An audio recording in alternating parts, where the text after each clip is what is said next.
یہ کہانی ہے چاندنی اور بولتی ہوئی پتنگ کی۔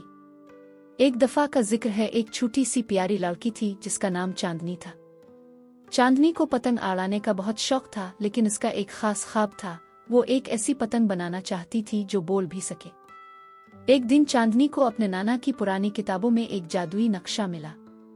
اس نقشے میں ایک ایسی پتنگ بنانے کا طریقہ لکھا تھا جو باتیں کر سکتی تھی۔ چاندنی نے فوراً کام شروع کر دیا۔